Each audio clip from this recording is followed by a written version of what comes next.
Your brand new iPhone deserves the best protection, and the iLume 3-Pack Screen Protector Plus 3-Pack Camera Lens Protector has you covered. Don't take risks with your iPhone. Click the link in the video description to shop now on Amazon. Welcome to Real News Daily. I'm your host today, where we dive into the stories that shape our industry and beyond. Today, we're talking about the future of Hollywood. Is California's latest move too little, too late? California's film incentive program just got a major boost, but it may not be enough to stop the exodus of productions to other countries. The reason? Foreign governments are offering subsidies that dwarf what the U.S. can offer. So, how did we get here? Let's take a trip back in time to the 1990s, when Canada started offering production subsidies to lure American filmmakers north of the border.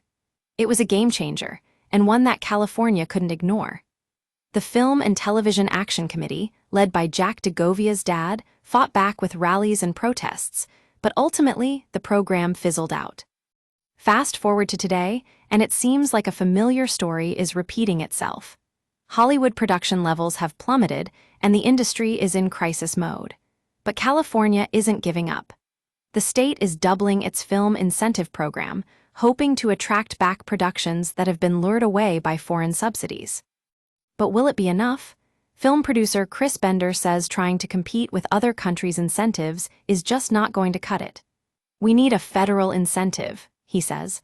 At least 70 countries have a national subsidy. We can't expect California or even the entire U.S. to go toe-to-toe with that. It's not just about the numbers, it's also about cultural sovereignty. Canadian producers like Norm Bolin say their government subsidies aren't about taking jobs away from Americans, but about preserving local talent and industry. But what about Hollywood itself? What went wrong? Film producer Michael Dubelko says filming in Los Angeles used to be too expensive, with homeowners demanding thousands of dollars to rent out their homes. It was a logistical nightmare, and one that Vancouver seemed better equipped to handle. When Dubelko's company moved its production to Canada, it was a lifesaver. They saved tens of thousands of dollars per episode, and the industry took off in Vancouver. But now, even Vancouver is feeling the pinch. The local crew union says only 25% of its members are working, and producers like Crystal Braunworth are fielding calls from desperate crew members who can't afford groceries. So, what's next?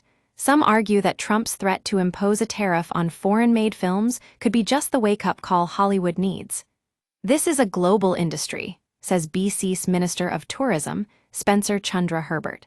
Trying to shut the door on it being a global industry misunderstands how the industry works. But for now, it seems like we're stuck in limbo. Will California's latest move be enough to bring back productions? Or will Hollywood continue to disappear into the sunset, leaving behind a trail of shuttered studios and struggling crew members? The story is far from over. That's all for today's episode of Real News Daily. Join us next time when we'll dive into more stories that shape our industry.